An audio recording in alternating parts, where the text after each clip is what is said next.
A mediados del siglo XIX, Centroamérica se convirtió en una región geopolíticamente interesante y estratégica para dos potencias que pretendían construir un canal interoceánico desde el Atlántico, desde el Mar Caribe hasta el Pacífico, en el río San Juan, limítrofe entre Nicaragua y Costa Rica.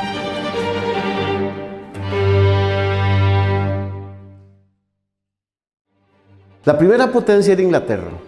Ahí habían fundado un pueblo llamado Greytown, tenían puestos consulares, era una aduana exenta de impuestos donde entraban las importaciones y exportaciones de Nicaragua, de Honduras y de Costa Rica. Y los ingleses tenían la pretensión de dominar toda la región atlántica de Costa Rica y también sur de Nicaragua para construir el canal interoceánico proyectado desde muchos años antes. Pero al mismo tiempo, los Estados Unidos, que era una potencia emergente, una potencia que estaba surgiendo a raíz de la revolución industrial, que había producido gran cantidad de industrias de acero, de barcos, de ferrocarriles, etcétera, en el norte de Estados Unidos, y ellos, los norteamericanos, se apoyaron en una ideología llamada el Destino Manifiesto. Se sustentaban en la creencia de que Estados Unidos tenía derecho de poder invadir y tomar cualquier territorio que lo considerara necesario al sur del río Bravo para poder llevar adelante su proyecto expansionista, desarrollar a través del río San Juan una colonización con familias norteamericanas blancas, rubias, de ojos azules, o sea, anglosajonas, en toda la Mosquitia y la ribera del río San Juan, en las dos márgenes de Nicaragua y Costa Rica, en las llanuras del norte de Costa Rica. Ese plan de colonización iba a ir aparejado con el apaciguamiento de la guerra civil que desgastaba Nicaragua desde 1830 entre los liberales de León en el norte y los legitimistas granadinos del sur. Esa guerra civil tenía devastada Nicaragua y los Estados Unidos sabían que no podían emprender ningún plan de desarrollo en Centroamérica mientras la guerra se mantuviera. De manera que pensaron en un líder militar. William Walker era un sureño, nacido en Nashville, Tennessee, que él había demostrado tener un gran interés en el Destino Manifiesto. En mayo de 1855, William Walker llega a Nicaragua, logra terminar con la guerra en Nicaragua. Los leoneses logran ganar la guerra con el apoyo de los mercenarios, que William Walker les llamaba los filibusteros. En su mayoría eran mercenarios norteamericanos y europeos y una cantidad de nicaragüenses. El otro gran proyecto que tenía Walker era poder habilitar el río San Juan para poder construir el canal interoceánico, y comienza a expandir su plan de invadir Costa Rica para poder cumplir su misión. Cuando el presidente Juan Rafael Mora de Costa Rica es alertado de los planes de William Walker y lo que implicaba para el futuro inmediato de Centroamérica, el presidente Mora toma la decisión de oponerse a William Walker y a todos sus planes, y entonces es cuando el presidente Mora hace las famosas proclamas de febrero del 56 y organiza el ejército. Cuando le declara la guerra al filibusterismo, no a Nicaragua, sino al filibusterismo y a William Walker, emprende la marcha con 4,000 soldados escogidos por él mismo, salen del Valle Central, llegan a Punta Arenas. En Punta Arenas se queda una columna de 1,000 soldados previendo que los filibusteros pudieran llegar hasta Punta Arenas, y 3,000 soldados siguen su ruta hasta el Guanacaste. Del Guanacaste, como todos sabemos, se da la batalla de Santa Rosa el 20 de abril del 56, y lo que se pelea en Santa Rosa es fundamentalmente la territorialidad de Costa Rica. Al perder la batalla de Santa Rosa, William Walker se vio frustrado en ese gran objetivo de tomar los territorios, dándose cuenta que el ejército de Costa Rica era un ejército bien preparado, era un ejército bien comandado, y se dio cuenta que no iba a ser sencillo, y sobre todo porque ya el presidente Mora estaba ingresando en el territorio nicaragüense con el ejército de 2,000 hombres, y Walker aprovechó para llegar desde Granada un día antes y preparar un ataque sorpresa, y así es como se da la batalla del 11 de abril de 1856, que Costa Rica gana en más de 12 horas de batalla. Fue una batalla terrible. Costa Rica perdió casi 400 hombres entre muertos y heridos, y muchos actos de heroísmo se dieron ahí en esa primera gran batalla entre dos ejércitos que se disputaban el territorio de Costa Rica.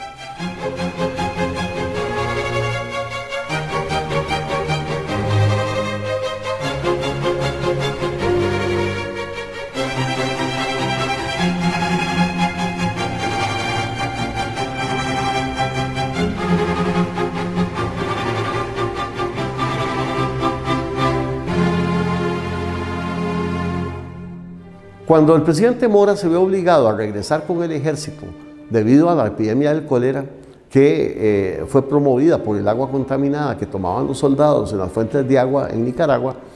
el ejército tuvo que regresar al Valle Central y ahí es donde el presidente se da cuenta que no puede continuar la guerra contra Walker, que siguió fortaleciéndose, porque él regresa a Granada después de la batalla de Rivas, se fortalece. Así es que William Walker se hace elegir presidente y comienzan a hacer frentes de combate tanto en el sur como en el norte. El presidente Mora y su Estado Mayor se da cuenta que para vencer a William Walker tienen que atacar y tomar el río San Juan. Tomando el río San Juan era la única manera que se cortaban los suministros, los armamentos, el dinero, los reclutas que venían de Nueva York y llegaban a través de Greytown y el río San Juan hasta Granada. Y el 22 de diciembre de ese año 56 se da la Batalla de la Trinidad, donde los costarricenses toman el puesto filibustero de la Trinidad, lograron tomarle todos los barcos que tenía William Walker anclados en Punta Castilla, que era uno de los puertos de Greytown. Inmediatamente llevan los barcos por el río San Juan y ahí es donde desde diciembre de 56 el general José Joaquín Mora, encargado de operaciones del río San Juan, con 600 hombres y comienzan en los barcos a tomar las posiciones estratégicas del río. La primera gran posición estratégica era justamente el puesto de la Trinidad, que ya había sido consolidado, y luego el Castillo de San Juan o Castillo Viejo, que era una fortaleza que todavía existe, que está a un lado del río San Juan, que está sobre una loma. Es un punto estratégico fundamental porque se domina todo el río San Juan prácticamente desde muchos kilómetros. Y entonces el general Mora nombra a un costarricense llamado Faustino Montes de Oca Gamero, que tenía el rango de teniente coronel del ejército, como comandante de la fortaleza de Castillo Viejo y le deja 30 soldados para que custodien la fortaleza y así se consolida la posesión del río San Juan por parte de Costa Rica.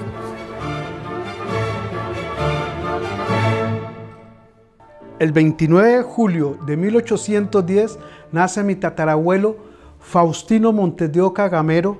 en la villa de la Nueva Nicaragua, lo que hoy es conocido como Rivas.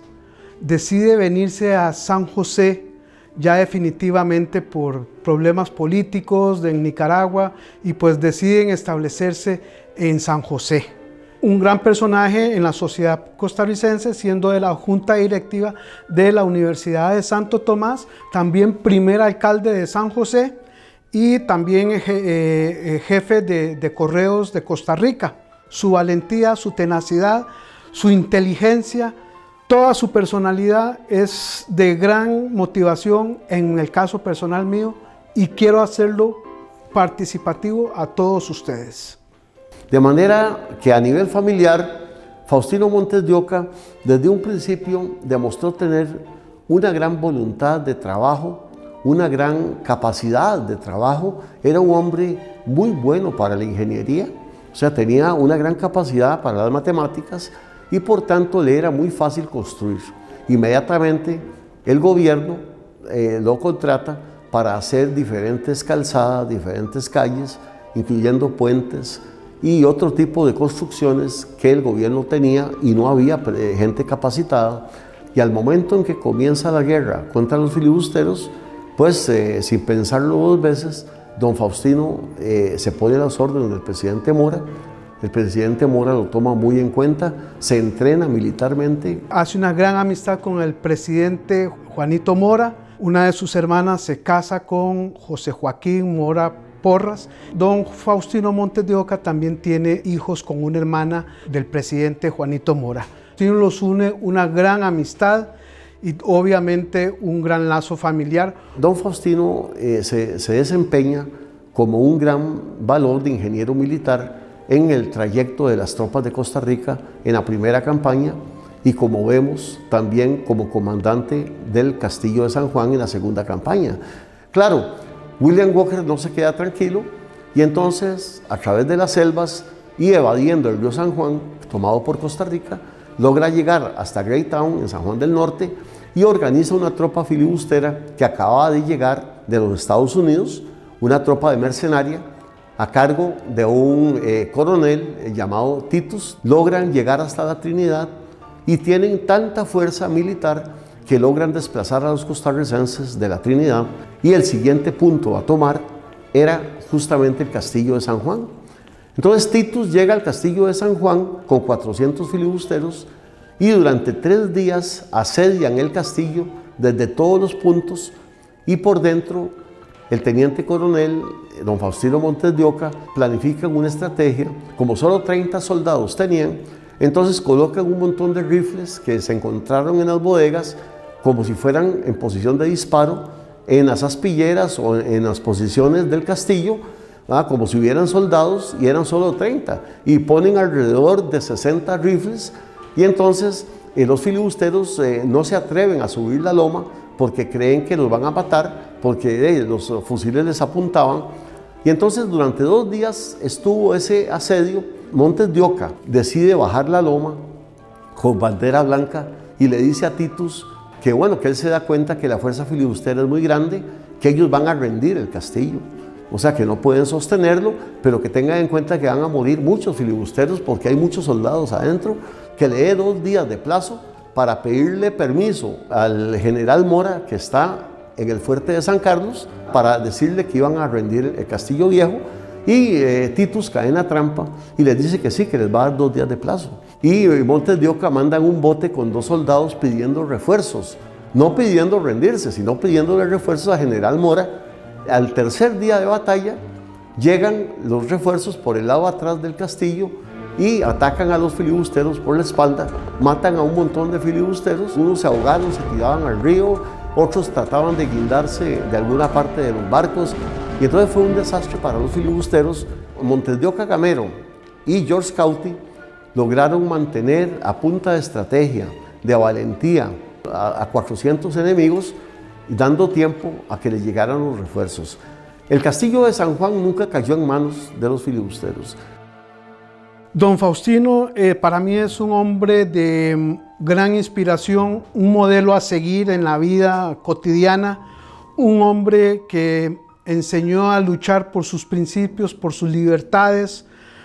por su pueblo, amar a su país. El 15 de febrero de 1857, en ese lugar se había dado el acto heroico más importante de toda la guerra filibustera,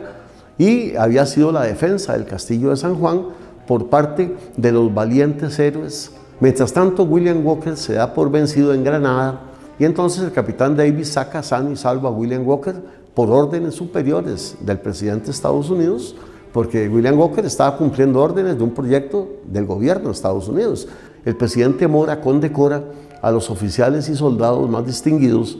y uno de los primeros que es condecorado es el teniente coronel Faustino Montes de Oca Gamero, que le da la Cruz de Hierro, una cruz preciosa, dorada, que la familia de él todavía conserva. Don Juanito dijo que don Faustino era el verdadero héroe de la campaña de 1856-1857. Cuando derrocaron al presidente Mora, sus enemigos, ex socios de William Walker, de la familia Montealegre y sus socios, don Faustino Montes de Oca es uno de los primeros que se va para El Salvador junto con el presidente Mora. Incluso cuando don Juanito Mora fue desterrado para El Salvador, la familia Montes de Oca fue también desterrada para El Salvador, donde don Faustino también se incorporó a la sociedad salvadoreña. Pero don Faustino Montes de Oca nunca abandonó al presidente Mora, nunca. Regresa con él a Punta Arenas en el año 60, y por una cuestión del destino hace que él no esté en la batalla de la Angostura, donde capturan a Mora y lo fusilan junto con el general Cañas. Pero pienso que con el carácter de don Faustino, de patriota, de héroe, de valiente y de morista, posiblemente él habría preferido morir al lado del presidente Mora. Los nuevos gobernantes, el gobierno de facto, traidor además de los Montealegre, pues pasan la ley de que todo lo que tenga que ver con el morismo, con el gobierno de Mora, los logros del presidente, que eran muchos, y además toda la campaña nacional del 56-57 quedaba proscrita. Los enemigos de Juanito Mora se encargaron de no resaltar ningún héroe nacional de esa época, como el caso de don Faustino Montes de Oca Gamero. Entonces, si eso es así, ¿por qué tenemos como vigente a un héroe creado en 1864